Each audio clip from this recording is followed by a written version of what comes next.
Welcome back to the last game of the day. It is Floeng versus AaB, and I know, dude, tell me again how to say Da- this name correctly. I know Danes it's everywhere rejoice. You have the worst Danish pronunciation from a UK person that you're ever about to hear. It's Floeng versus AaB Esports for this one. That's as good as you're going to get. I apologize to all Danes, but I have tried. And I know that everywhere out there, I hope that you all appreciate the effort at the very least. Two teams on different ends of the standings yes. as well coming into this one. AaB are going to be trying to turn their season around, obviously sat at the bottom. They got two wins, a couple in the first couple of weeks, but since then have really struggled to put some more on the board. And thankfully enough, there we go. Jumping into the champion select between these two teams, we're looking at different scenarios, obviously. But if AaB wants to go into playoffs, they need to start stacking up and cashing in those wins. It is going to be the Vanguard, the first one to be removed on the other side is for that bot lane. We've seen the Jinx flying high. Do we get the Aphelios as well as the Shinzao is going to be the other one? Zeri is still available. So do we get 3 AD carries out of AaB? It is a straight up bot lane. Well, it certainly looks like it, and Aphelios would match the trend here if they want to go for all three, get rid of that. I mean, Gwen is still open. We have a lot of power picks outside of the bot lane that are currently still existing. And even if you want to go into the bot lane, things like Thresh in particular, we've seen Banda wait a lot so far today, did slip through into the picks for last game. We'll have to wait and see what they go for. I know that particularly Duckling as well, so shout out to him because he was the one who helped me with my butchered Danish pronunciation, is a massive proponent of giving Rodobengi the Thresh. Thinks that he's the best Thresh in Denmark, so taking that away from him makes a lot of sense. So do we get the Aphelios first pick? And on the other side, what do we get in terms of AD carry? No, I think we're going straight up for the utility. It is Hmm. Jin yet again. The last time it was picked, it was a victory for the team who was playing the Jin. So on the other side, AaB may go straight up for the Gwen for the first time today. Gwen is immune. I don't know if you're ready for that. Let's see what happens. Alongside with the Karma, that is a really good power pick as well. And the Flex one at that. Very nice pairing as well. A dive style champion that can utilize Karma shields, and Karma can shield from a fair distance away if you're able to use that mantra and have a little bit of a champion bounce. If you have somebody in that middle between the Karma and the Gwen, you can mantra E on that target and you get the AoE on to Gwen as well. There's so much potential between this just this duo alone, and it goes back to something that you talked about in a couple drafts ago, where they don't need to take the Aphelios here. They can take two power picks on B1 or Red 1 and 2, and then save Red 3 for that Aphelios if they so desire. Victor with the control already being picked into the mid, so no jungler yet for both sides unless that Gwen is going to shine on that role. She can definitely do it. She can definitely go to the top side as well. We're missing on Trindamirs as well, which to me it's like a wonderful and beautiful Yeah, shiny day, same. but you don't get to see the Trindamir. I love it. Nautilus yet again. So that is the utility. That is the massive CC. I think these three guys, these three characters from Flong already bring a lot to the table. The jungler will probably be something more of the carry potential, and even the top laner as well. I think they're trying to hide that champion into the top side as much as they can, but eventually they have to reveal it because on the other side, they have the priority for that specific lane. It is going to be more of the utility champion as well, so no Aphelios even though he's available. I love these picks. And this is a really well synergizing bot lane duo for AaB. Their ability to go down and poke out at this Jhin and Nautilus is something that they're going to be looking to really leverage. I think that their early power certainly is going to be something that Floeng need to be careful of. And when they pick the Jhin, they're going to be, that's that Trinity band that we wanted to see. When they pick the Jhin, obviously we talked about the top side priority, and I would love to see just triple carries come out from the top side for Floeng. Their top laner Vangstead has been incredibly powerful when he's got his hands on those carries. He is unfortunately on blue side. Likelihood is that he's going to have to blind pick his champion this time round, but they may well yet have a blind pick jungle for AaB. So we'll have to wait and see how the draft continues to develop. But for the time being, there's topside bans for AaB, and Floeng directing their attention towards potential victor matchups that they don't want to see. We've seen the Syndra banned here in times gone by, and it may well be the same. But Blueburn, actually a really good Veigar player as well if they want to get rid of There you that. go. Instead, it's just the long range mages that they're getting rid of. I was thinking about this specific one. It is Blue Ben, it is the Velkas, it is the Zerath. You need those snipers to pair them up with the Ezreal. Obviously, you want to be attacking from afar. You don't want to face off face to face with those control champions. I don't even know what's going to be picked on the second rotation for the blue part. So obviously, they're taking away every single Oh, they champion from flex the it. sniping Okay. phase. So getting the Tom Really Kench, good. you get the Ezreal, you get a lot of rotations coming in from the Tom Kench, saving up still the flex as the last pick. Yeah, they've already shown that this Tom Kench can go support. I think is probably the best spot for Toon here. But there's still the opportunity that you go something like the Tom Kench top, Karma bot lane as well, Karma in the mid lane. You've also got Gwen that could go top or jungle. There's so much versatility coming out from this AaB squad. Hold the line, hold the phone. Shafty's got Kane. I'm just gonna say this. Jamada's favorite champion is Kane. He was talking Oh. about casting a Kane game, and he I'm just sorry. returned to the UK, and we got the flavor of the Kane to cast it up on the final game of the day. This is going to be a spicy one. I don't know if he's going for the blue Kane or the red Kane to be a little bit more tanky, a little bit more bruiser, but he has to pair it with something. It's going to be more of a utility. This is massive team fight potential. On the other side, oh, pick the set. Set demolishes everything that is a tank, but you might as well go for something safe. Yeah, I get it. Okay, all right. Well, we'll have to wait and see what their final pick is going to be. I talked about wanting triple carries from the top side. Vangstedt to Ornn has been something that I remember the game that I got to see of it. He had an absolutely torrid time. I think it was also up against a Jace. So Gunka's taking this one is going to have a fairly, I'm still going to say a difficult time itself if there's some jungle pressure put there. But in general, this is a very good matchup for Jace just as a byproduct of being ranged versus melee. Your ability to bully an Ornn is something that really does exist and is very tangible as an advantage. But when you have Ornn and Nautilus, that's a whole load of frontline, and you have the backline of Victor and Jin. Your Kane is going to be meshing in the middle. He's going to be trying to dive, cause all sorts of distractions in the backline. That's something that you would love to see for Floeng. Now, for AaB, they've actually got a really good poke composition. They got Jace, they got Karma, they got Ezreal.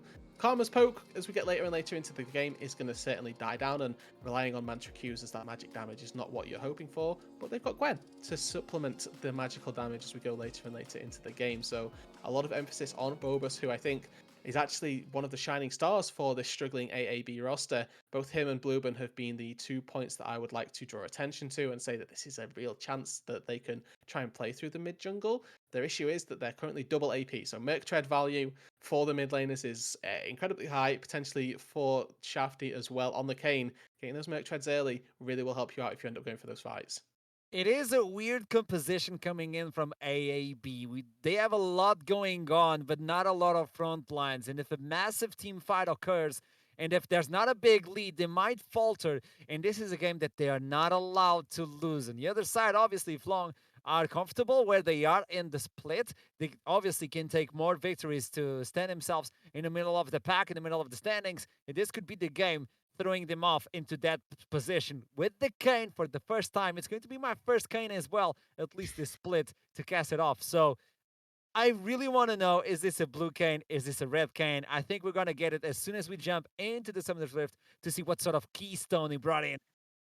I think It it's is blue first strike, Kane. so it's going I to would be go blue blue. Kane. I think blue has insane amount of value. I think that just in general, there was a time in season 11 when Kane weirdly started getting picks around the world, and particularly in the LCS, people like Acadian actually started playing it and went just this red Kane build, but on blue Kane, because you had the red Kane build was better, the blue form was better, and it took people a long time, and then people all of a sudden went, why not just do both? And finally, the blue Kane sort of rose to prevalency, and then people realized that Kane obviously has his limitations and has his issues there. I've actually already cast a Kane game this season, and it took the Kane 20 minutes to transform, but he absolutely 1v9'd once he got his transformation. We have the bird's eyes of the Rift. Welcome to the last game of the day. It's not Lucent versus Verdant, by the way. I'm just pointing this out right now. It is Floeng versus AaB. And Shafty coming in with the first strike, coming in with the blue Kane as well. I want to see it. He has a lot of lanes to stack it up. You can go to the top side. You can punish the Jace. You can punish You can the go Karma. anywhere. You Yeah. can punish the Ezreal. You cannot punish the Tom Kench, but You get the gist. You have a lot of champions to get that blue form. The souls are coming from plenty of places, and that is fortunate for Yes. Shafty, as he's. I would certainly hope Blue Cane. We'll have to keep our eyes on it. There is the outside chance that he goes Red Cane, and that First Strike is Mm. going to have a slightly harder application, but we're 99% certain here that it is going to be just a full flying assassin roaming around Summoner's Rift, trying to pick off anybody who's overextended. And this is going to create a lot of issues for the side lane of AaB. Obviously, you'd like to put Jace up against the Ornn a little bit later on, as his ability to bully out the Ornn definitely gets a little bit worse as the game goes later and that Ornn has stacked up the armor, but you're still going to win out in that 1 versus 1 for the most part, as long as you don't go too far behind. But if you try and play a side lane up against a Kayn who's blue, your life is incredibly hard. It is. By the way, what do you do with the can? You get the Q first on the Reaping Slash, then you get the Shadow Stab to get more movements in the jungle. Then you go for the Blade Reach. You get the 3 stacks on the Q, the Reaping Slash, and then you maximize the W for poke, for damage, for everything you want. There we go. Level 2 already with the Shadow Stab. It has a lot of sustain in the jungle. The Q hits 2 times, so I don't know if he's going for the tier and if he's going for the Manamune, because it's a lot of damage, especially if he's going for the blue game. But that is the question we need an answer to, and until then, we're just trying to figure out what is going to happen. Karma coming in clutch in the mid lane, trying to get some sort of vision for his own team, and finally getting that vision on the blue side. So Gwen is aware that Shafty is probably going to the blue side right now, allowing Gunkas on the top side as a Jace to get some sort of knowledge before he pushes in versus the Ornn.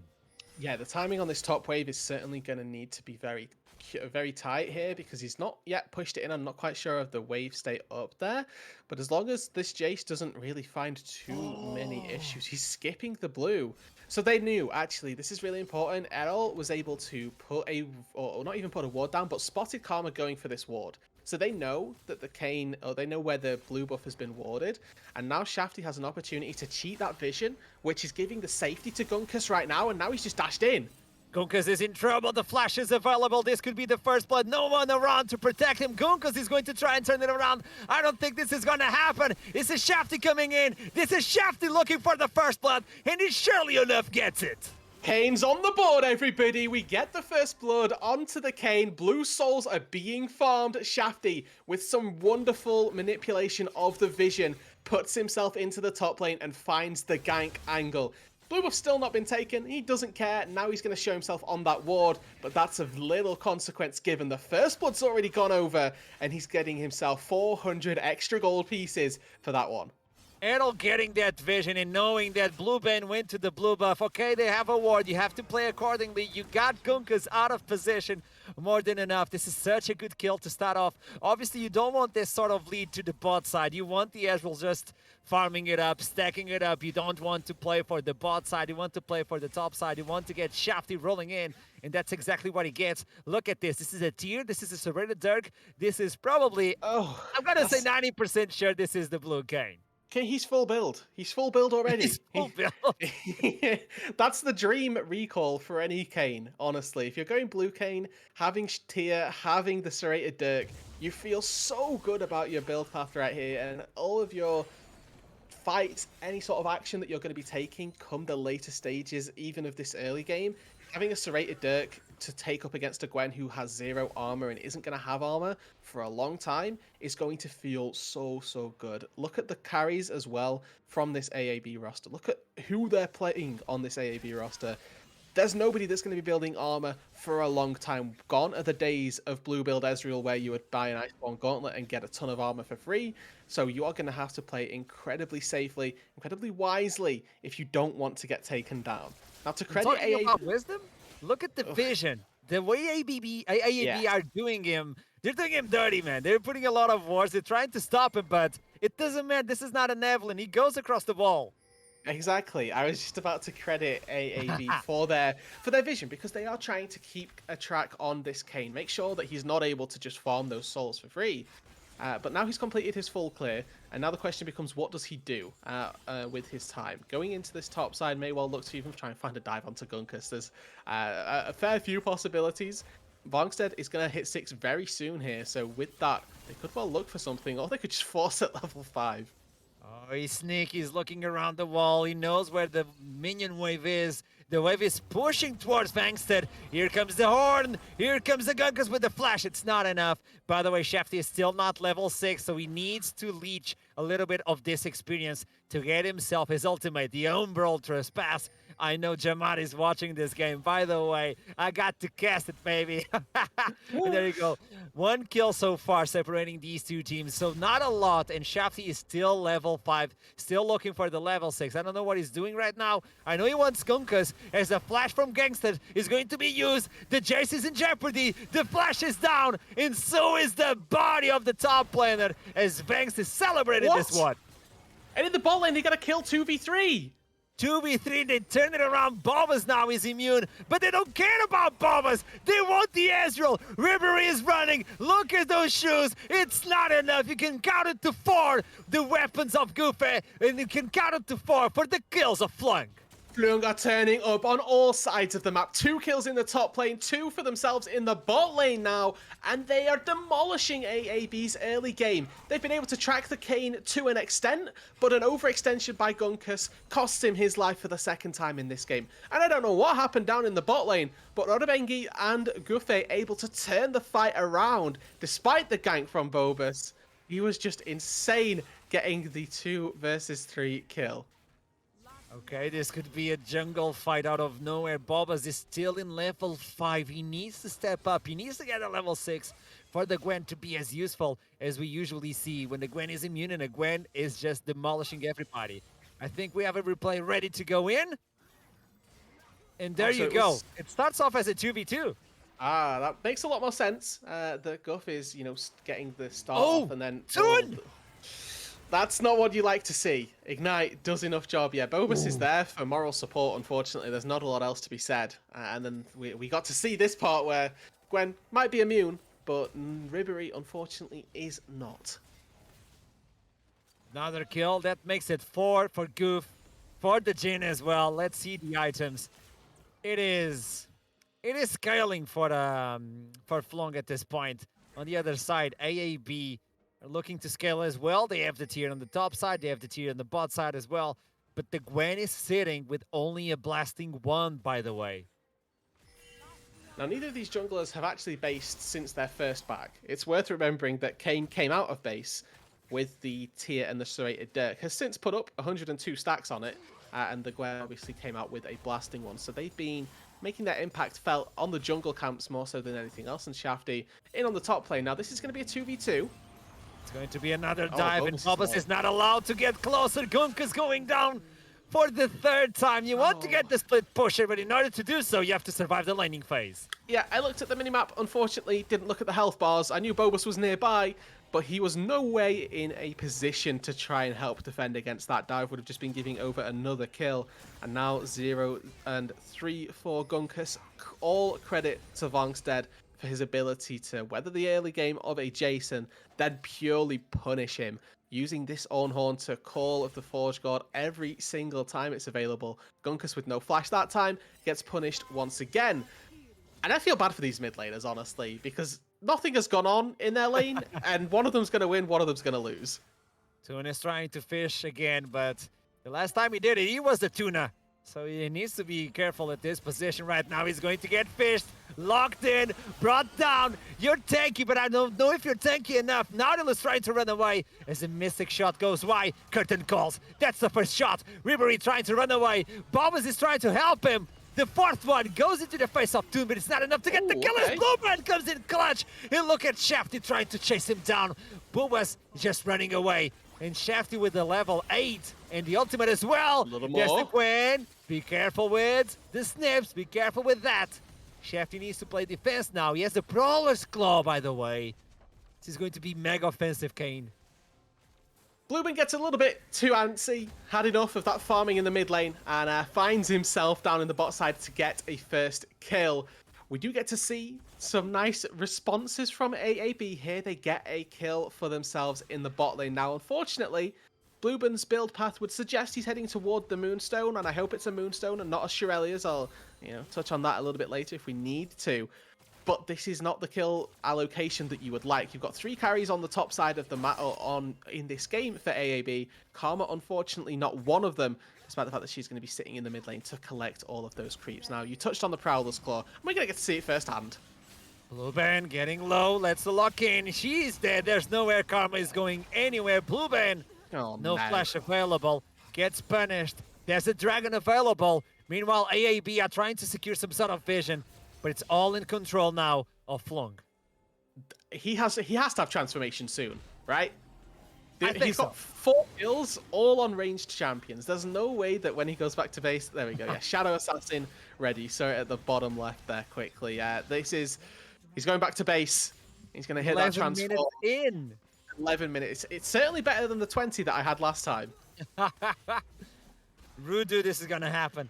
See him transform. Let it be known. An assassin is on the hunt. I love that. It looks like, because he's running Futures Market, he got -50 for leaving the base, but it looked like he had to pay to transform. And that... Oh, Gunkus is dead. Okay. Oh, the thumbs up as well. Oh, dear. Errol just... Upside has been a little bit nasty for Gunkus. It has, and he's struggling a little bit on this Jace. 0 and 4 thus far. He's still keeping even in CS, when you've died 4 times, is he going to 1v2? Shafty. He wants it. Prowler's Claw. That's the damage amplification. The Nautilus is trying to chase him down and try to help him, but there's not enough movement speed for that. You can see the damage that he deals, but it's just not quite enough now. Yeah, we're not there. We're not there yet, but I feel like if there's no Karma there, that feels like a different fight. And this is how Gunkus went down on the top side. That wave clear, incredible. And then jumping back on forward without phase rush. You're running first strike here. Unfortunately, you are going to go down for that. I think that it's very difficult to get away in general. Now, Bobus is going to get knocked up, but he's absolutely fine as well. But you can just see they're using Shafty to control this jungle. Oh, Goof on the bot lane alone. Ribery is going to find him off. That's a shot from the turret. 1v1. That's what you need, 1-for-1. Meanwhile, on the other side, it's complete demolishing. Gunkus is dead again. This poor man, this poor Jace, doesn't get to play League of Legends, unfortunately. Up against the Nautilus, I can fully understand going down. That guy got far too much CC. But it is going to be so difficult for AaB this game to come away with this. I want to see how Floeng look to close this game out. We do get to see quite what happened on the top side this time round, as Gunkus, unfortunately, blind face checking into a jungle. And yeah. Can I play, Mom? No, you're not allowed. That's so true. Okay, Vanks is suffering from the same. He doesn't have any sort of tenacity. Bobus is around the corner. But so is Nautilus. No. So is Shafty. Come on, let him breathe. Let him breathe. Do you remember when do you remember we spoke to Peep and he said he's out from under his turret, he's too overextended? That's exactly what's happening here. Oh, 3v2, one of them is a support. This could be it. Blue Band approaching. The slow is stacking up. There's his dredge line to the middle of the wall, giving him some movement speed. Shafty now is getting slow. The snip is happening. I think it's going to be the sacrificial lamb. There you go, Nautilus. You're going to get the shit down on the support, by the way.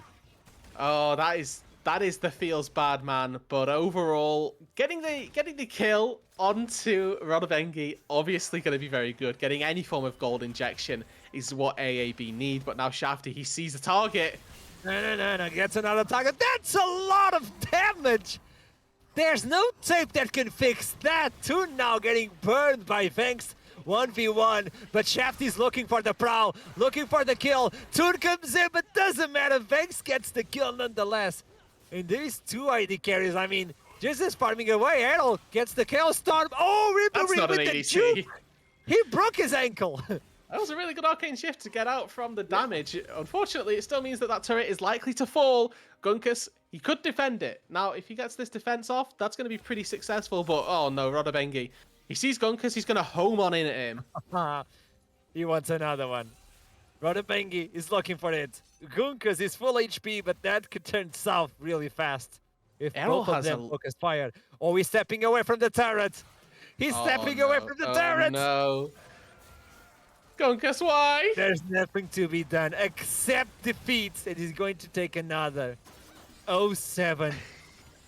I can respect it. He's trying to kill the low HP Victor, get himself a shutdown, and now Bobus is probably going to struggle. No, Funks is the one in jeopardy. It doesn't matter the wall, he's just going to skip through the wall as Ribery is trying to get a kill. Two-shot barrage goes wide. Bobus doesn't get the true damage. He's buying enough time. Goof gets closer. Wow. Somehow he survives. Some really good sidesteps from Vangstead there. Dodges out on the snip from the Gwen. Gets out of the arcane, the mystic, or the Ezreal ulti. How have I not got that one? Gets out of it, true shot barrage. There we go. Yeah. Thank you, Reed. Able to dodge out on that, and it keeps him alive. Just fancy feet, more than ready to go, locked and loaded for him. And you know, sometimes it's just a good couple of jukes that is all is needed to get a win. 13-3. Look at the disparity in terms of farm. We're talking about almost 10,000 in 16 minutes. We saw this in the first game. We know what this could like turn out into. Gunkas is having one tough game. It's not only because of him. He was camped. He was heavily camped. There's nothing he can do right now. He does have the Eclipse available. He's looking to finish that tier item. That will certainly put him back in track. By the way, Magi's for Errol, Victor, 2 stacks. And Serpent's Fang coming in for Shafty as a second item instead of Manamune. Okay, credit for the 2 stacks Magi's. That's some new flavor that I'm all here for. Very excited to see how many we end on for Errol. And Serpent's Fang has a lot of value this game. You're playing up against Karma, which immediately is a good cause for buying Serpent's Fang. You just get that max penetration versus shielded targets, and it makes the shields honestly feel like they're useless. Even though of course they do help out, it just feels even worse to get taken down through them when the Serpent's Fang is ready. So Shafty with these 2 items looking for another target. It's Blueben. Blueben seems so squishy. No matter what you do, like butter in the sun, he's going to be melted away. 14-3 at this point. Boobas wants a kill. Fancies it. It is versus Bangsted, which means Goof and Nautilus are dead. This is a 3v2 out of nowhere. You need to pay attention to the map. Here comes the horn. Here comes the horn. Gets another one. And out of nowhere, they're turning it around. Floeng, the curtain calls as Gunkas is running away. I don't know where. He has the flash available. He might be forced to flash away. It doesn't matter. The Nautilus is fishing. Sink and hook. And Vex is going to take another one. 17-3. It is a bloodbath. Oh, there was never any doubt that Vangstead was going to flash that wall, that Roddenengate was going to flash the wall, in fact. Get himself right on top of that Jace, put him down in the dirt once more. Top lane inhibitor turret broken. The mid lane tier 2 also going to fall very soon. Still just the 6 stacks for Ichol right now, and the tier 2 turret in the bot lane, that may well follow as well. I want to talk to you about Medjay Soul Stealer since we have one in the game, and it's worth doing. When Errol bought it, he bought it with 2 stacks, and 2 stacks is a 60, and Medjay Soul Stealer is a 1600 gold item, right? With the Dark Seal as well included, it's 1600 gold total. 2 stacks Dark Seal has a gold value of 900. Yes. So it's an incredibly inefficient item to get at 2 stacks. But what about now? Now it's not even efficient still. 1350 roughly. But if he gets to 25 for a 1600 gold item, it is more valuable than it's 3,800 gold, nearly 3,900 gold worth of stats. It's more valuable than Rabadon's. That's what you're telling me. That's a lot of AP. Oh, that's a dead fish. +4. We're on our way. We've broke even now, and now he's got movement speed as well. 10 stacks Medjay's. We got ourselves some move speed as well. It all wants to get those stacks in. He's trying to fight off versus Shafty to see who takes more kills at this game. He's just gonna go kill it. AaB is in jeopardy as Ribery in the mid lane is trying to farm it away. You got it. Gunkas, oh, he's pushing. He's like, no one is stopping me. This is my time to shine.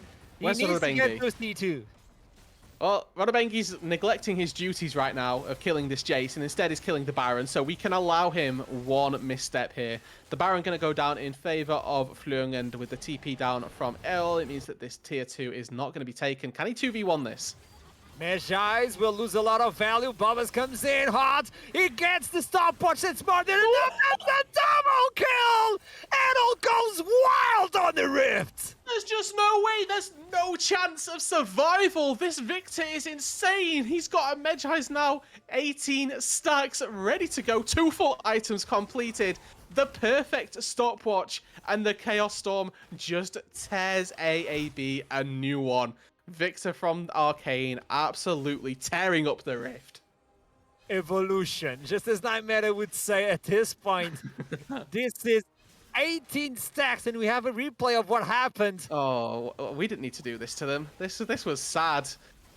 Stasis, and then just watch. Look at their health bars just In the disintegrate. arms of an angel. The difference between the two players as well, 300 gold for taking down Bobus, unfortunately 112 for taking down Gunkus. Gunkus is almost like a siege minion at this point. Nice save coming in from Tuni. Wants to get down to the ground, but he's a dead fish. 2 kills out of nowhere for Banks. He's going to pay the ultimate price. But Bang is going to fish another one. Shefty comes in clean. He wants all of them and gets one. Can he get the second one? The flash is not available. Goes for the W, doesn't connect. And Gunkus is running away with Errol. He's got like 24 and 4. How can you survive this madness coming in from Floeng? Incredible snipe from Errol there. Cleans up the top laner. Once again, Gunkus goes down, and now 2 inhibitors are going begging. Floeng looking to close this game out with the Baron. I mean, he got a kill, that's worth saying. Gunkus back on the board. That is where that 4th kill came from. And now Goof looking to close out this game. He's got 3 members by his side, and Ronavengi, he's just not missing. This is impossible to deal with. Vangstead comes in full HP at this point. Meanwhile, is AaB trying to defend their last remaining turret of the Nexus. Bobazin is in the middle of the fight, loses almost half HP, gets another hook. What is he doing? Toon now getting burned by the breath of Ornn as Ribery finally takes a kill for himself. Vex is soloing the turret, and meanwhile that's a huge shield for Gunkus. Is it enough? It's for the kill. Goofy flashes out. It's the Jin getting the kills. They win too close to the sun, but obviously I don't think this is enough to get them back on track. They probably need another 3 or 4 of these before AaB are in a good position to start actively trying to take fights. Now, Ribery does a good job at cleaning up the inhibitor minions over here so that that turret or that inhib is going to stay up. And I always say that 3 inhibs going down puts you at I will say, a 99% hole, where you are very unlikely to find the win in the game. But having 2 inhibs down, there's still a world, there's still a vein of possibility where you can find the win. Now, obviously, the external factors of this game are that there's currently a 27-7 kill score and a Victor with 25 stacks and a Medjai's. So it's a little bit different to some more close-knit scenarios. But this is that fight in the base, and I don't even know where to draw your attention to because there's just so much going on. This entire base fight is absolutely incredible. Obviously, Floeng with slightly low HP bars, and Bobus does a good job at chunking those out as well. Long-range poke, surprisingly, from Gunkus and the Gwen come to fruition. Ribery does get himself plus 1,000 gold. It's worth saying that the Ezreal with those items can, certainly be a carry later on. And Gunkus finds himself another one on the backside. A really good flash from Goof as well. Picks up that kill. But they're already back in the base here. There's blood. They have more kills than minutes in this game. 24 for 27 kills.